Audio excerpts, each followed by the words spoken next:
Welcome to the Digital Analytics Power Hour. Tim, Michael, Mo, and the occasional guest discussing digital analytics issues of the day. Find them on Facebook at facebook.com/analytics hour and their website analyticshour.io. And now, the Digital Analytics Power Hour. Hi everyone, welcome to the Digital Analytics Power Hour. This is episode 141. The state of Martech is really changing. And by changing, maybe we just mean continuously expanding exponentially. And to think you can install it all with just one line of JavaScript. What a time to be alive.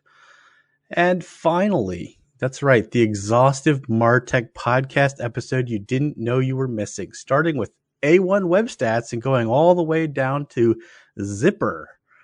Tim, you want to kick us off with a review of A1 web stats? And also, hello. Sure. A1, A1.1, whatever it takes. A1. Yeah, I mean, what is a website? Is it chopped HTML? No, I'm just kidding. That's for those who remember the old A1 steak sauce commercials from like the 80s, I guess. Okay. And Mo, how are you doing?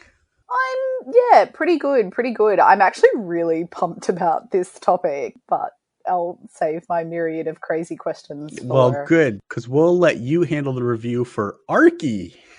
Oh. AARKI. Great. And I'm Michael Helbling. I'll be doing a review of a Bante cart. I think that's how you pronounce it. I'm like, here's the three. These are the three. So I downloaded the entire 7,000 whatever list from the thing, and those were like the three anyways. Okay, we're not doing that. We're really not. That's not all bits land is well. But Martech does play a very central role in the life of the digital analyst, and we should probably take a peek under the hood from time to time and see what that banging noise is in our data engine. Well, to do that effectively, we needed a guest, an expert to help drive a discussion about the place that marketing technology has in the life of the digital analyst. David Raab is the founder of the CDP Institute, and he is the owner of Raab Associates. For more than 30 years, he's been helping marketers select vendors and service providers. He's a marketer, consultant, author, and analyst. There isn't really an industry that he has not consulted with leading firms. He's written hundreds of articles on marketing issues and spoken to audiences in North America, Europe, Asia, and Australia. Today, he's our guest. Welcome to the show, David. Thanks for having me. Maybe just give us started on sort of what's going on in marketing technology today, maybe what's top of mind for you. And then I think we have sort of an ongoing conversation we can kind of dive into from there. Well, it's kind of a large topic. What's going on in Martech today? Oh, Martech, go. I got 2 minutes for that one. If you can take us through for all the way up to the letter L. Yeah, exactly. Well, let's see. Let me pull my list up after a Bante cart. No, I'm just kidding. No, I think actually maybe a better question is CDP Institute is more recent. You started that, I think, in 2015, 2016, somewhere around there. And how is that different from sort of the overall Martech stack, and how do people think about that? Because I think actually a lot of people still struggle to define a customer data platform, which is what CDP stands for. That is what it stands for. So part of our work is done because you know what it stands for. Part of our work is not done because you don't know what it is, even though we spent the last 3.5 years trying to get the industry to understand. So the official CDP Institute definition is CDP is packaged software that builds a unified, persistent customer database that's accessible to other systems. And just as a little bit of credential here, I actually invented the term CDP in 2013. That's why I got to head the CDP Institute. Whether that's a reward or a punishment, we're not too sure, but it does keep me very busy. But you're right. It is a confusing thing, but it certainly is a tiny, tiny little portion of the Martech industry. Martech, I guess somebody has a definition, but I don't run the Martech Institute, so I don't have it at the tip of my tongue.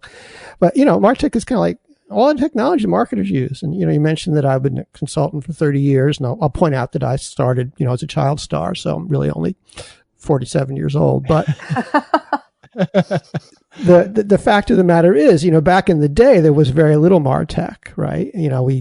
Back in the way back in the day, even before my time, before they had computers, there really was literally no technology for this stuff. But the real growth happens just when you get to this thing called the internet. You've probably heard of it, that all of a sudden gives us all this data we didn't used to have. If you really think about it, up until the 90s, you didn't know anything about your customers. You knew what Ben Franklin knew. You knew their names and their addresses and maybe what they bought. Now it's pretty much about it. It was only till we got the internet that we could start in mass capture data about all of our customers, all their other behaviors. And that's what really boosts Martech to happen, because now we have this explosion of channels and we have all this additional information. We have all these things. So that's what gives us the opportunity to create all this great technology to take advantage of that. And that's where it all comes from. It does seem, when you go back to kind of the base, when Martech, and I don't know when the Martech term was invented, but there was a time where you had your content management system and you had your email platform and you had maybe your e-commerce engine. It seems like over time, and this is probably a completely predictable, as things grow and get more complicated, I still kind of marvel at Scott Brinker's landscape. He draws boxes and labels things and kind of puts them in buckets. But it seems like one of the things that I think I've heard you kind of politely rail about, something new comes along like a CDP, and the purpose of a CDP, even if it's very, very clearly defined, it kind of starts a land grab where the marketing automation platform is going to say they're a CDP. The CRM is going to say the whole DMP versus CDP. And that's kind of been going on in lots of spaces. Like, you used to have an email platform, but then you started having marketing automation. What's marketing automation versus email? Well, now you have your CRM platform. Things just kind of start to blend. And I assume it's mostly driven by companies trying to grow and companies inherently saying it's a lot easier to integrate stuff that is all occurring within our platform.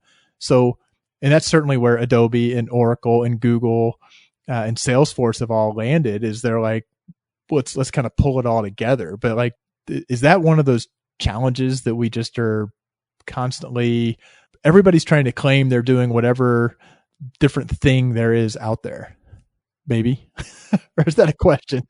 Well, there certainly is a tendency for people to expand the footprint of their products. That's one of the natural just ways software companies do. They have engineers, they build things. The engineers build something, you got to give them something else to build, so they build a new thing. So you only add features. And they will, of course, chase whatever the hot topic of the industry is. So everybody wants to be a CDP. If they have something that remotely resembles a CDP, they'll say, yeah, sure, we're one of those too. CDPs in particular kind of exist precisely because we have all this great variety of systems that don't really talk to each other. And that's the purpose of the CDP, is to do that. But if you go, as you say, into other categories, there is this tendency for people to slap the hot label on whatever it is that they do. And that's normal. That's okay. There's no real harm to it. I mean, it's harm to the buyers, because the buyers are obviously very confused by these things. They know that this is a hot thing, therefore I need it, which of course is a false assumption, but maybe I need it, but they don't necessarily know what it is. The people in the industry, the analysts who are supposed to be, guiding them themselves don't necessarily know what it is, or don't even necessarily understand it. Some analysts have a better understanding than others about what's going on, and they're all kind of chasing the real leaders, who are the developers, the people who actually build these things and invent things that are actually kind of new. What'll happen is you'll have somebody have an idea that'll actually be a new idea. It'll be a new thing. And usually it's something that's now become possible because the technology allows it. So, all of a sudden we can watch what people are doing in real time, what content they're clicking, or how their mouses are moving maybe on the screen. And we can take advantage of that by using that to infer intent and pick the next piece of content in real time based on their mouse hovers, which we couldn't do because we couldn't read their mouse hovers before. So somebody goes out and creates the mouse hovering software category, and originally it's just them. And then there are three other folks, usually who have been working in their basement in parallel, because they all have the same idea, and it took them 2 years, and they all come out the same day. And they look around and say, oh my God, there's 3 other people who just launched the same product as I did.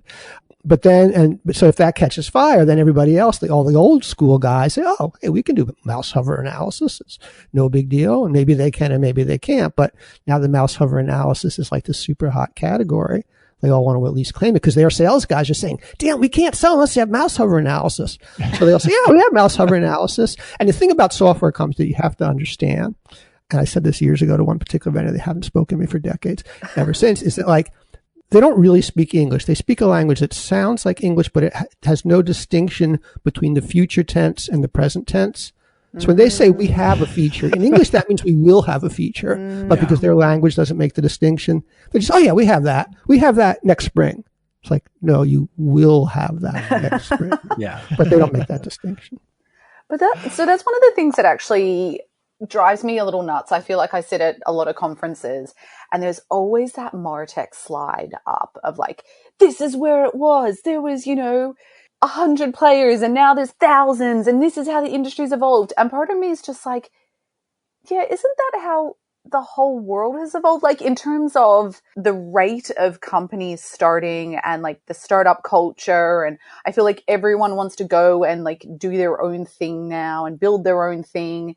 And I don't know if Martech is that different. It's just got a very big pie. So there's a lot more pieces that can get cut up, if that makes sense. Well, there are two things you really have to. First of all, Scott Brinker, whose slide we're all referring to, is the first one to admit that it wasn't that there were 150 like when he did that first slide. It was just that he knew about 150. And as he got more thorough in his research, he discovered a lot of companies that were old companies or relatively old companies, but they were just new to him. So that growth is nowhere near the same as the actual growth in the number of companies in the industry, because there were probably 2,000 or 3,000 the day he started that slide. And you can go back and you can look at the founding dates if you do the analysis and you can figure all that out. And but no, because of what I was saying earlier, because there has been this explosion of marketing channels, there has not been an explosion of auto manufacturing technology or, pick an industry, right? Air travel technology. So no, the number of airlines or a number of air travel systems didn't grow from dozens to thousands. There were a handful of major ticketing systems back then. There still are a handful of major ticketing systems, right? So there is something about Martech that has made it grow quicker. And the other thing that's happened, maybe it's the third thing, is that it's gotten a lot easier to build software. And that is true. That's all kinds of software, not just Martech. So, you can go out, you can start a company now with very, very little investment and very, very little resource. So that makes it easier for all kinds of software to grow. But there hasn't been the same need for variety in other areas, I think, as there has been in Martech. So it's a bit of both. Is there a piece that are marketers at all unique when it comes to one being more interested in chasing the new shiny thing because they need to, they sort of want to kind of differentiate because they're kind of in the world of differentiating their company. And then also because there is the explosion of channels and platforms and ways that they could inject themselves into the consumer's lives, are marketers more, and I'll take the other extreme, like finance people. Like, I don't feel like finance people are saying, we've got to get the new, accounting software. They'll still be working on some old AS400 thing and they just kind of maybe accept it. And I'm sure there's not some cases, and not that there aren't disruptors, and I'm not trying to demean that industry. I feel like marketers I work mostly with marketers, and there are times where they need to fix their process. They need to set a strategy. They need to take a close look at their data governance. But boy, some couple of kids in a dorm room that, 2 blocks over who walked by was saying they can, do amazing TikTok marketing, and I've completely lost the marketer because they're kind of chasing the technology, and they're seeing the technology as being the solution to when what they really need to do is roll up their sleeves and find resources or update their process or, clean up their data. I don't know if marketers are unique on that front or not. I don't know, but David looks really entertained. I think you're right. and your analogy to accounting software is exactly the one that I use as well, right? Accounting hasn't changed that much. I mean, double entry bookkeeping was invented during the Renaissance, and the software's there, and accounting is accounting. And not only that, but when you buy accounting software, you kind of know what you're getting, right? You know what it's supposed to do. When you buy marketing software, if it's a new thing, you don't know what it's supposed to do. You don't know how well it's going to work. Your books are going to add up in your accounting software. Is the marketing software going to make you more money or not? Even if you know how to measure it, you really don't need to try. So it's inherently a more uncertain kind of investment, which leads to a lot more experimentation, which is a good thing. Yeah. And, our marketers easily distracted by bright and shinies. Well, they are marketers after all, If they wanted to be engineers, they would have been engineers, and then they wouldn't have been distracted by this stuff because they would have been asking those hard engineer type questions. And I think, though, that if you can defend marketers a tad on this too, in that a lot of times they're the ones expected to innovate in these frontier areas. They're expected to create these new ways of engaging with customers and experiences. There's a piece done by Google. They teamed up with Deloitte. I actually hate everything about it, but this thing where basically they took all these board members and they asked them to describe what what's a great CMO. And they just took thousands and thousands of these texts, and then they used machine learning to combine it into a single psychotic paragraph of what a CMO is expected to do. And it's literally everything. And so it's possible to have empathy for marketers in this way too, is they're expected to deliver these huge revenue gains and invent new categories and ways to measure it. And so, I certainly we very much struggle as an industry with chasing shiny objects and understanding what do we mean by customer experience management versus customer journey management and people say words. And I think, David, one nice thing is I feel like you do a really great job of actually trying to really put a stake in the ground on meaning. And so that people kind of have a way of grabbing onto something in this ever rushing sea of all these words and things that are being thrown out there. I threw something out on Twitter a couple months ago and I went back and looked at it. I was like, probably the least helpful thing you can do to figure out what a Martech company actually does is visit their website. And got tons of interaction and feedback on Twitter on that score, because it's true. You go look at every website and you're like, well, but what do you do? What do you want us to do? It's like, Anyway, sorry for that interjection, but I think there's ways to look at both sides of that. Helps. I would say the thing that I also do, I guess, empathize with marketers is that industry changes so quickly. Right. The things or the technologies or the platforms or the channels. Oh my God, Tim's going to have a convulsion over there. Just even the new, especially social media changes, I actually think it makes their job really hard. I don't know. And yet email continues to be the most effective channel that ever, which goes to cleaning up your data. If you need to pull it in, I don't know. Unless you're me, all I do is unsubscribe anymore. That is all I do. Unsubscribe. I have unsubscribed from my last company at least twice, and I continue to get emails from an Australian wine company, which couldn't ship to me if they wanted to. So that's fantastic. Where do you come down on marketers, David? Well, I am a marketer. I mean, back before I was a consultant, I actually was a working marketer, and I've always thought of myself to this very day as one. Now I run a company, I have to market again anyway, so actually I'm now once more a true working marketer. And it's hard. As I say, you're doing the stuff, and you really can't measure your results. At the end of the day, I know you guys are analysts, but it's really hard to know what's working and what's not working. And even for me, and as I say, I'm a marketer, I'm an MBA, I'm about as analytical as you can get. And man, I can't figure out where the heck my leads are coming from. If I really put my effort to it, I probably could, but I got work to do. I got to get that, that newsletter out tomorrow night. I don't have time to analyze this nonsense. I can count my clicks, because that just shows up on the dashboard. It's tough to be a marketer. And I say it just gets tougher. It was never easy, but now just because of the volume of data that's pushing at you. Before you didn't have any data, right? Back in the Mad Men days, you had Nielsen ratings. That was about it. And you saw your sales, and you could do a marketing mix model, and 3 or 4 or 6 months later, you might get an answer that said roughly vaguely how your thing worked. Well, now, of course, if you don't have it within an hour, you're getting all cranky. about it. So it's gotten so much more complicated and so much harder. I have nothing but sympathy for these people. Plus, as I say, they didn't sign up for this. They'd wanted to be analysts. They would have been analysts. They wanted to be marketers. They wanted to go to the beach in Greece or in Australia and, shoot, naked ladies drinking wine. That's what I signed up for. That's exactly what our commercials look like. Yeah, why can't we go to Cannes? Come on. The reason I was so pumped about this topic is because Martech actually is a term that I hear myself saying all the time. The thing where I lose my sympathy is that I do agree with Tim that the marketing team often run towards the shiny new objects, but then they kind of wipe their hands of the implementation. Then it becomes my job. Like, how do you make this work?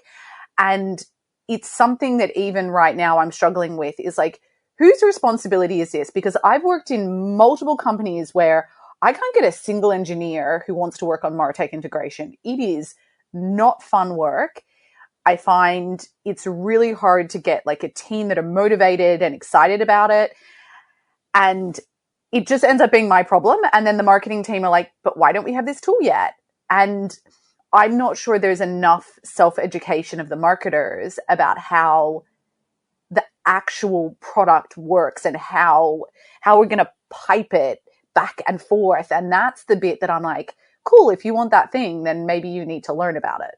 I don't know. Sorry, this is a real topic of frustration right now. Tell us how you really feel. I can see you're holding something back. We're kind of just looking for you for some real-time therapy, I guess, coming out here. No, marketers are terrible at buying software. I mean, this is how I made my living for years, is off the fact that they are terrible and I'm a little better than they are, so they'll pay me to help them out. And I'm not saying I'm good at it, but it is really hard. I mean, because it's not like buying an accounting system. You can't say, it's going to do this. This one's going to do it, 2% faster at 3% less cost or whatever. It's like, oh, I'll be able to do this cool thing that I'll be able to insert personalized messages into videos. I couldn't do that before. And that's really slick. And inherently, intuitively, I know there's some value there, but is it $1,000 or $1 million of value? Who knows? But back to your role of the CMO, the worst thing for the CMO to do is like to miss an opportunity, right?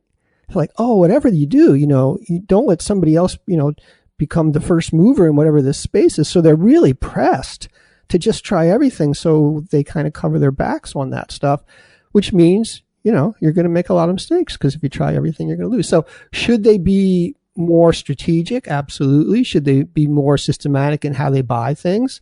Absolutely. Should they actually like define their requirements and understand their use cases and assess the products? Absolutely. And this is a story that I've been telling for decades, but it is hard. And again, I mean, we've been on both sides of that. And even when we try to buy stuff for ourselves, do I really have the time to look at, 18 different, we're looking today at tools to do, vector graphics. It's like, I'll just buy whatever one, has the best ad, preferably with a naked lady. The thing that Michael and your kind of CMO definition of their job, like we're kind of talking about they're sort of being pushed to chase the new shiny object. But then at the same time, when you look in, I don't know if the 27 months average tenure is still the tenure, but that's always been that gets trotted out that CMOs don't last. And the reason being because they're unable to demonstrate results, which I think that's a rough tension for them. If they're saying we're not going to chase that new channel or that new Martech or that sexy new thing, then if they're getting dinged on that, but they really need to focus on their fundamentals, what was the tool? And it's also if they can buy themselves time by throwing a platform under the bus that the last CMO signed off on, in the digital analytics space, the Adobe versus Google flip-flop, you're just automatically buying yourself 6 to 18 months of, the last guy got the wrong platform. Yeah. So we got to throw all that data out and start over. And it's a big problem. And there are plenty of salespeople who are happy to show them we can do this thing. I mean, you rattled off the having clear use cases, having, clear requirements, the whole understanding how the platform works. And I, even in discussions around kind of the topic of CDPs that I've had with companies, when they're like, we're going to get this and we can connect our customers from offline to online, or we can connect them across channels. And this tool says it can do that. And then you start trying to just scratch a little deeper and saying, there's no magic out there. If they've done something clever with technology, then they need to, the ability to join deterministically is pretty straightforward. Probabilistically gets a lot more complicated. When they're telling you that in scenario X, they can link customer A, link these two different entities together, but are you recognizing that scenario X is like 1/1,000,000% of what actually happens on your site? Like that skepticism of the buyer just doesn't seem to be there. And how important is it to actually, if you're buying this new Martech, you need to understand enough about how it works, not the completely under the hood, but what have they done? What have they managed to do that isn't just they proved it out in Excel or they drew something on a whiteboard? They actually have something that can work. Well, that's right. And, and that is, again, where marketers often come up short is they simply accept what the sales guys say. Cause, you want to accept it, right? They really want to believe, because it would be great if it were true. But you're right. They have an obligation to understand what's possible and what's not possible. And it's really hard because things change all the time. Back in the day, you knew what was possible. It wasn't possible. If you were, in 1963 and somebody came to you as a TV buyer and said, I can identify every person who views your ad, you'd say, well, no, you can't. It just can't be done. And you'd be right. If somebody came to you today, even in TV, and said to that, you'd say, well, I don't know. Can you? Because there's all this cool technology now. What is Vizio's market penetration? I think is the so it's not even so obvious, but that's not an excuse. That just means what makes it harder. They can't rely on their gut the way it used to be for what just like smells like nonsense or sounds like nonsense, but that they just have to work a little harder to find out, which usually comes down to testing. I mean, your example of the cross channel identity resolution is a great one, right? Because everybody wants that. And yeah, as you say, there's no magic. There are certain techniques that work. Now, because of privacy rules, it's actually getting harder, not easier. But you better understand how this guy's going to do it, or they're going to sell you something that doesn't work, and then you're going to be in trouble. So yeah, there's no excuse for marketers not doing their homework, even though it's the least fun thing in the world. But that's the thing, is like, even the other day I had a marketer, we were chatting about a particular thing that we're trying to do. And it was the typical, like, we were very honest, like, this is the limitations. This is what you can expect as the output. It's not going to be 100% certain. We're going to be going a little bit with the vibe of it, but we're going to do the best analysis we can. And an hour after that, I had a marketer message me being like, hey, this tool promises to do that thing that you said you can't do. And I'm like, nope, they're doing exactly the same as us. I'm just being honest about the limitations, and they're going to tell you that it's perfect and accurate and you can believe it, but we're doing the exact same thing. They're just packaging it for you. So is it malicious? Is it dishonest? Like, what are why? Because there are times where something like that example where I could see your feeling being they're not necessarily lying. They are choosing their words carefully. They may or may not fully believe it. I guess how do you feel? Where do technology vendors fall on the spectrum of honesty? Well, they fall all over the place, just like the rest of humanity. Some are more honest and some are less honest. We told you were coming on a high quality podcast that was professionally produced. Wait a second. I made no such claims. What did you tell them, Tim? Well, right. Well, that's the point. On the spectrum of podcast quality, you're probably not that bad off. But it's up to the buyer to understand what's realistic.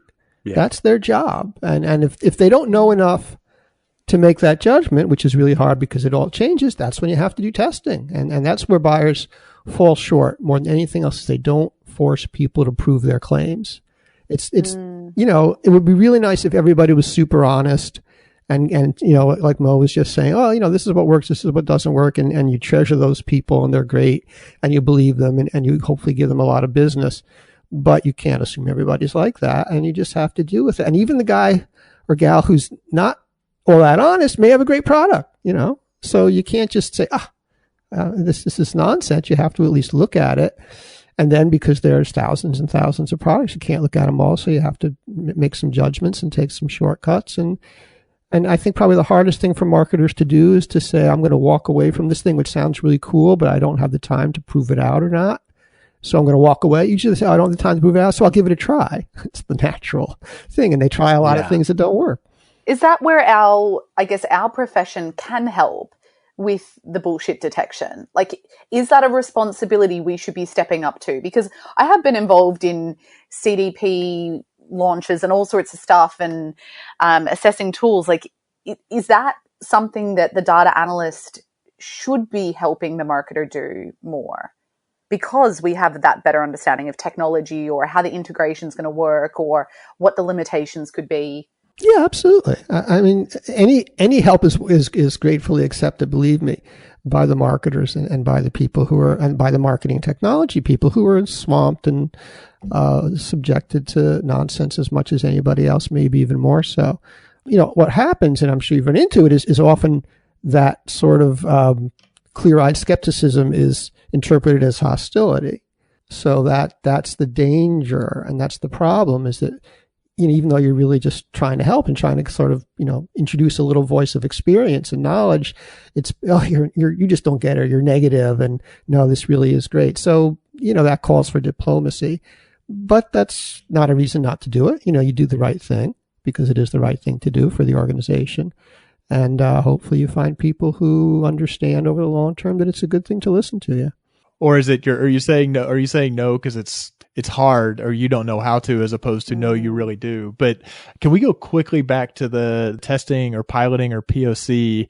How do you approach, and CDPs are a great example. If you're buying or considering a platform that's core value relies on being deeply integrated with other platforms and systems, and obviously you can't do a full-on implementation, but what are the same would go for a CRM, the same goes for even digital analytics, anything that you have to deploy into production. Like, how do you approach the degree to do a proof of concept that is not going to take you 2 years and you'll have to pay for it because it's so big, but would actually give you enough of a feel for whether the platform is going to meet your needs? Well, it takes a lot of knowledge, because what you really have to do is you really have to understand where the particular challenges are. So again, back to your example of the cross-channel identity resolution. It's a great example. I have a client, I forget if it was a client or not, but somebody I know in the industry, and a very sophisticated guy, and he had bought one of the CDPs, and they had promised that they could do this particular class of identity resolution, and turned out they couldn't. So, that was that was the specific reason he bought them. That's the pity of it. But he didn't test them out, because he just said, okay, that's fabulous. I'm glad to hear that. Where do I sign? As opposed to testing out whether that same tool could do segmentation, which, no question they can do segmentation. So you have to understand exactly the particular thing that you're worried about that is hard to find, where somebody's making a claim that's kind of like not terribly credible or not obviously true. And that's what you test on. So you narrow the scope of the CDP to that. He could have tested it out with one or two sources. He didn't need to do a full-blown implementation to test out that particular feature. The other thing that you do, and this is one of the most underutilized resources, is talk to references.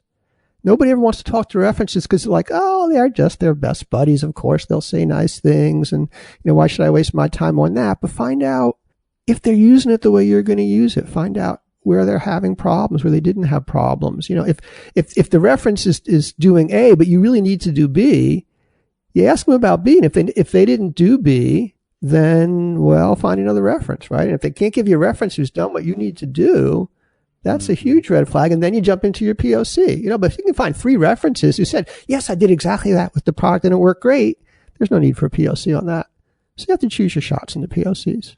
We just did a big data viz tool thing, and I think we started with 12, and we basically went through, and all the analysts were involved in this decision. There was about 15 of us, but 2 of us were kind of leading it. And basically we had a set of these are our absolute must-haves. And if a tool doesn't have this, then it's knocked off the list. These are like nice to haves. And then we finally got down to 2 and we did 2 full POCs, which I'm not going to lie, it was painful because you're basically setting up integration with your data warehouse for 2 full data viz tools. And it was a very time-consuming process, but man, it was the absolute best decision. Was there a clear winner, or did you wind up with you're still conflicted because neither one of them is a clear winner? That actually happened. Neither one's perfect, right? Yeah. And it was a really interesting process because my boss decided to let the team decide. So we basically went into a room and we had a whole bunch of criteria we judged it on. And then everyone had to go to like one side of the room if they thought one tool was better, one side of the room if they thought the other one was better. Basically, the middle was a scale. And we did this for like 10 different criteria. And by the end of that, I disagreed with everyone in the team, but that's cool. By the end of it, we had a decision and everyone knew how we had made the decision. Everyone was involved in the process and we knew what the limitations were. We're like, we know there's limitations, but we're still going to move forward anyway. Or we know it can do these things that we really need. And man, it was time consuming, but I don't know. I'll let you know how we go in 6 months once it's fully rolled out. David, you had another point when we were before we started recording about a lens to look through the Martech space as being what's your core technology versus what's your it brought back like various business school things about adjacent versus core capabilities. Are you able to reframe and explain? Yeah, we were talking about sort of some of this, like how do you know what are the things that you really need to examine in depth, like the data viz tool that Mo was just talking about, as opposed to things where, yeah, what the hell, we'll give it a try, right?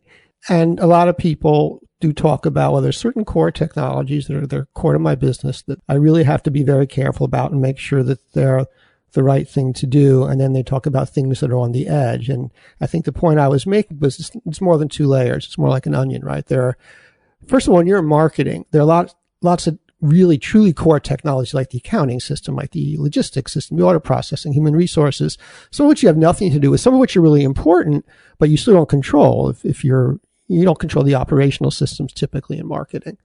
So those are beyond your control. Then there's things that are core to marketing, which is what your Martech people will run, which would be like your CDP, or maybe your e-commerce, your email platform, or your CMS, your content management system. Some of those things that, again, really have to run. I mean, if you have a problem with those things, then you're kind of, if not out of business, at least certainly running well below your peak efficiency. So those, again, take a lot of very careful analysis and selection. And then there are things that are more at the edge where you can let the marketers kind of go wild and chase the bright and shinies because, frankly, if they make a mistake, it's not going to really do too much damage. So that's where you get into the things where, it's a SaaS product. We just push a button and it's signed up. Because if it integrates with my core platform, it's in the Salesforce App Store or whoever app store it is, I can just plug it in. If it doesn't work, what the heck? I've just lost, a little bit of time, a little bit of money. It's no big deal.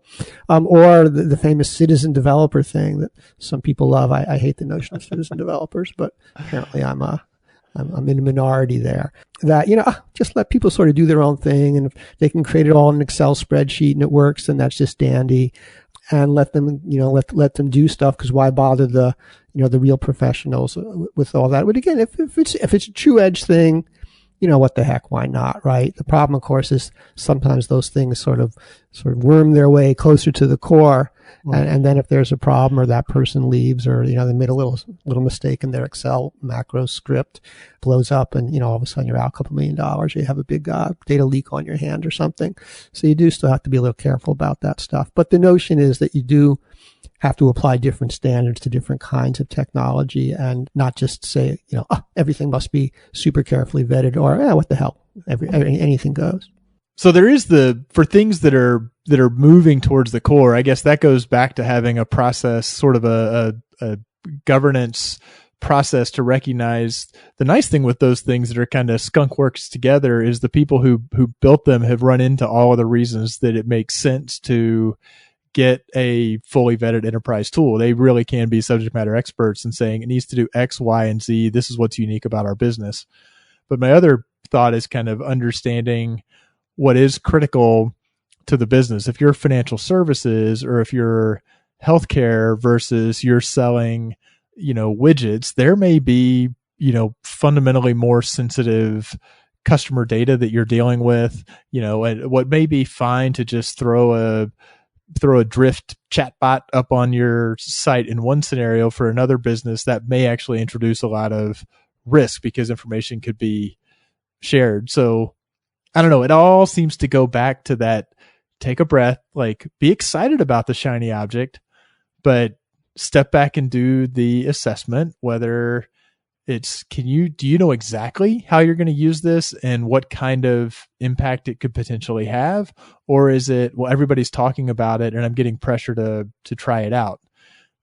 Can I pilot it? If I pilot it, how can I pilot it? What's the right level of rigor to put into that?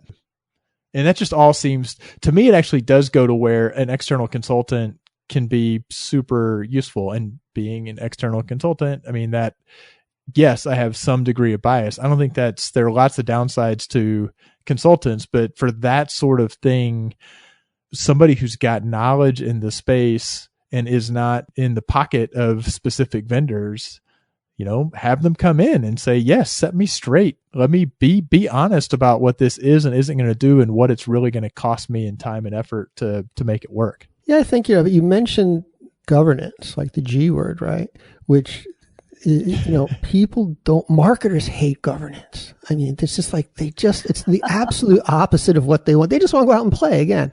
And they want to be creative. And the problem is that we used to be able to get away with that, but now we're managing customer data, and customer data is getting a lot more scrutiny and is a lot more regulated than it is. So any company that puts up a chatbot that is actually accessing customer data has to worry about that. Doesn't matter what industry you're in anymore. All right. And marketers are notoriously bad about that because that gets in their way. They just want to do this cool stuff. And of course, they have nothing but the best of intentions. But like rigor and security is not something they teach you in marketing school by and large. Yep. So there is much more of a need and much more of a sensitivity in what marketers work with kind of at all levels. So that makes it even that much more important for companies to be really clear about what is allowed to be done kind of on a self-service, citizen developer basis, and what kind of data really has to be very carefully locked down and very carefully managed. And that has to happen at the center. That's the responsibility of either your core IT people or at corporate level, or your marketing technology, your marketing IT people. They're the ones who have to put the access rules around the data. You cannot let the marketers just exercise good judgment, because with the best of intentions and even with the best of judgment, they will do things that turn out to be not right. And I mean, look, even the experts don't know what these regs are because the regs keep changing all the time. So it's nothing bad about marketers that they can't figure this out, but nor is it their day job. So we have to make sure the people who are responsible for that really do get involved. But that's why I feel like, so going back to that onion analogy, and this is something that I'm, I guess, trying to work with the business on, is like, I kind of feel like thinking of Martech as like it's its own core thing over here is actually really problematic. I feel like it should be considered part of the core tech of the business, because yes, there are some tools that are probably on the periphery, but the data that marketing people are dealing with is really sensitive and they don't understand how it works. And there is a whole bunch of privacy and compliance aspects. And I feel like IT and particularly security needs to be super involved in that. But there is this framing that Martech somehow is separate. Martech is not core to our IT stack, and therefore it's different. And I'm like, well, I don't think it's reasonable to expect a marketer to know like the latest changes under California legislation. Like, I don't think that's reasonable. I think that IT needs to be super involved in that. Okay, we do need to start to wrap up. I was waiting for David's response. Well, my response, actually, I do have a reasonably coherent response to that, which is that customer data is one thing and Martech is something else. Okay. And customer data is absolutely a corporate responsibility. There in the past was a little bit of vagueness about that because marketers kind of had a lot of data that nobody else in the corporation cared about. And, the company had its list of customers and had transactions, and that stuff was clearly core. But other information about what somebody looked at or how they respond to emails, la-di-da, that was really not that important. You could let the marketers do it. And if it leaked out, it leaked out. Who really cares what emails I read? But now actually the government cares. Pretty much every government, the Australian government, the US government, the European governments, they all care if I leak out what emails you're looking at. So that absolutely has to be a corporate responsibility. So that kind of migrates in, and that's where CDPs actually are migrating much more to be a corporate kind of technology than a marketing technology. We're still not there yet, and there's a whole long discussion we won't go into. But the other stuff, there's a lot of MarTech that doesn't involve customer data. And that's the stuff that you can still leave out with the MarTech guys to play with. All right. So all of your content management tools, just as a, large class of tool, all your analytical tools, if they're not themselves working with customer data. And there's a lot of kinds of, web analysis and stuff that doesn't really work with customer data. Those are things that, they can be MarTech. They can be, the corporate guys don't have to worry about them too much. So there is a meaningful distinction between customer technology and marketing technology. Yeah, I've definitely noticed over the last couple of years as a consultant doing a lot of introductions within organizations of marketing to data management and privacy orgs that haven't historically talked to each other, but now must. And it's exactly spot on, David, what you're saying. Okay, we have done it. Amazing job, everyone. We've solved marketing technology in one simple. No, we have barely scratched the surface. This is great. David, I love some of the insights you were able to share. They're so specific and concrete, especially around selection, getting a POC in place, or even better, talk to references. I just thought both of those were really insightful and just really simple things that almost any company can do when they're evaluating vendors in the space. I think the way you're framing up some of these things around sort of core data versus sort of out on the edge data, or however the layered data that's sort of not that customer data where we can exercise these levels of freedom with it, I think is a great construct for people to kind of think about where their technology fits and how the intersection of them is. So thank you so much for that and lots more.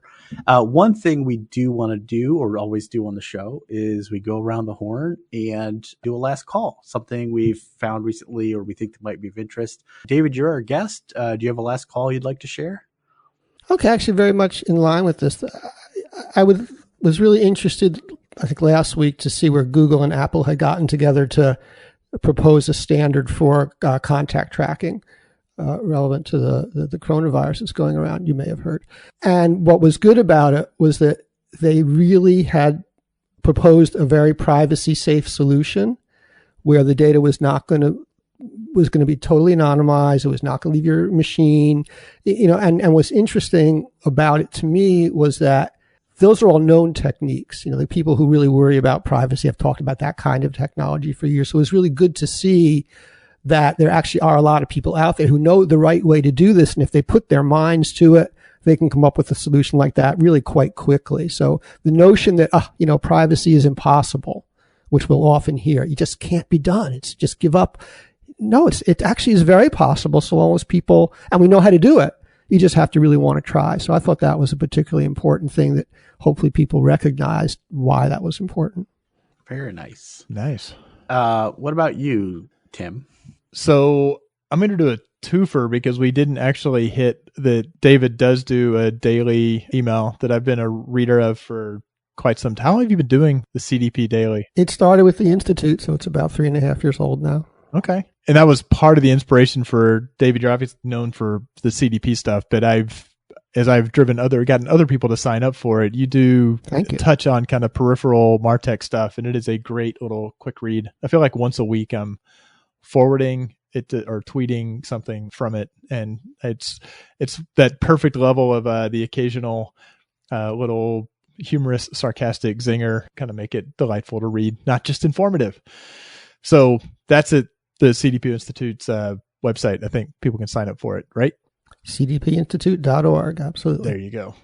So in my other last call, it's a little bit of log rolling just because I probably spent more time on it than I should have. But as everybody's working from home and everybody's discovering who has good bandwidth and who doesn't have bandwidth, something that has bothered me for years is when I go to speed test or fast and check my speed, I know that that's just a point in time.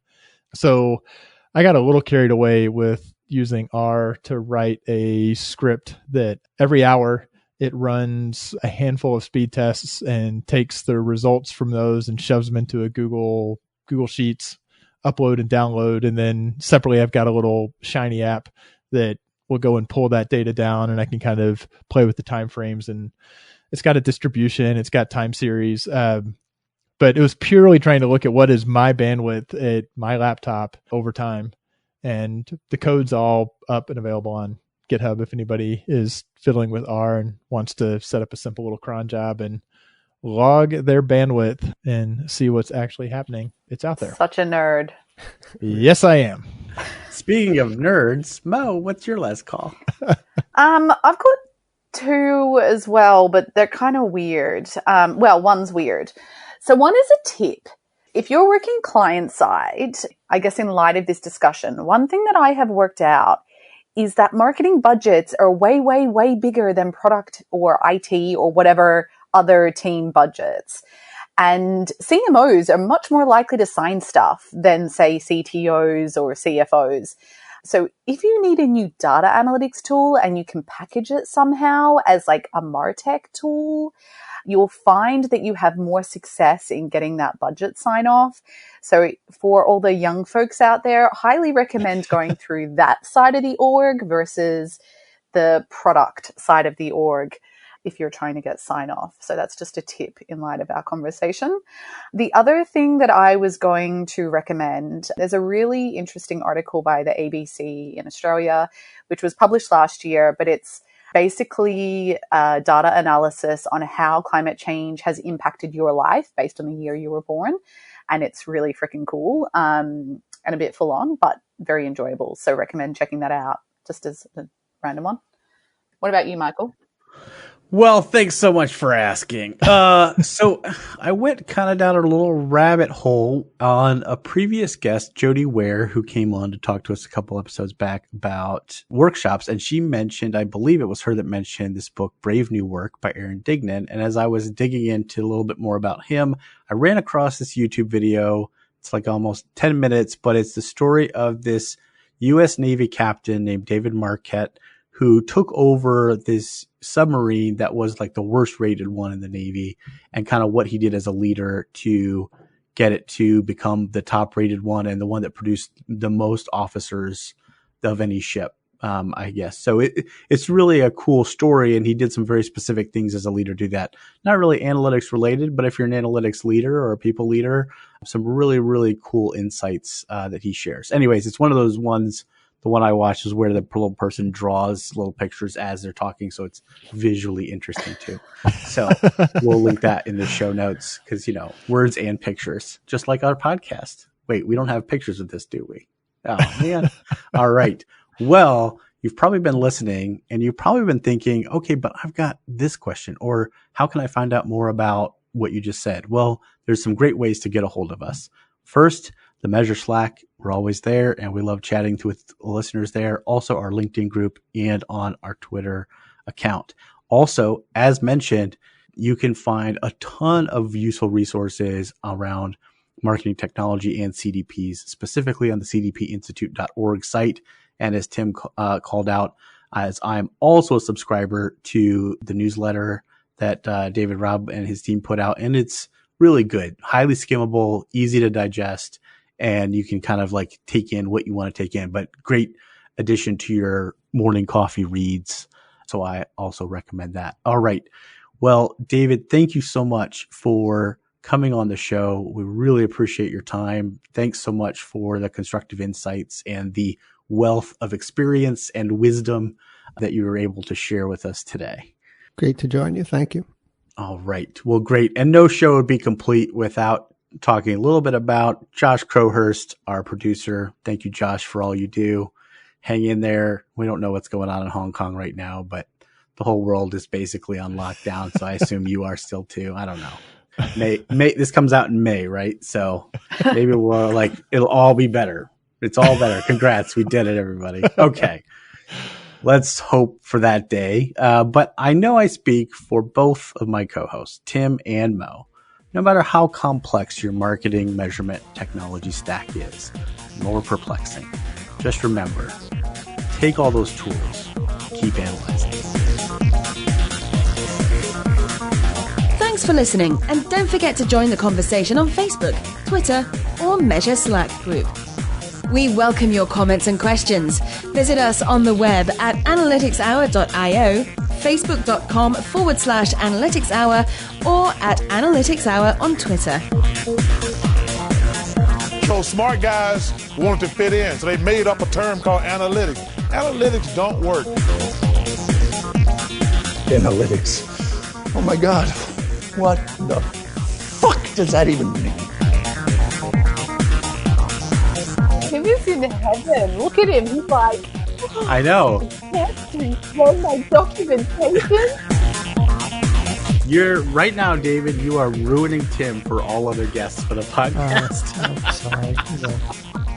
Frankly, Mo and I don't even prepare this well, David. So you're really kind of just, you're holding up the side really well. You had a child cut himself, I believe, once, Michael. During an episode, yeah, ago. that did happen. Yeah, that's true. I think one of them stabbed the other. I don't know. It's just how they say "I love you" in the Helbling household. It's a knife fight. Yeah. Yeah. That's why I'm reading The Road as a nice little pick-me-up during these dystopian times that we're. No, Tim. That's the wrong content. No. Not a good pandemic reading list. Just putting myself back in the seat. He always does this. Not actually. What? What's my motivation? Well, you've been in this space a really long time, and so I think you did a tour in North Africa. It sounded like even. So. Well, I almost said North Africa, and I was like, that's not on the list. I mean, maybe you've spoken in Algeria or Morocco. I mean, those are great places. Now you're just showing off with your that I know where North Africa geography. is too. Well, being around such intelligent people like Tim Wilson has given me an appreciation of things like some of the North African cities and regions. Rock flag and shiny objects.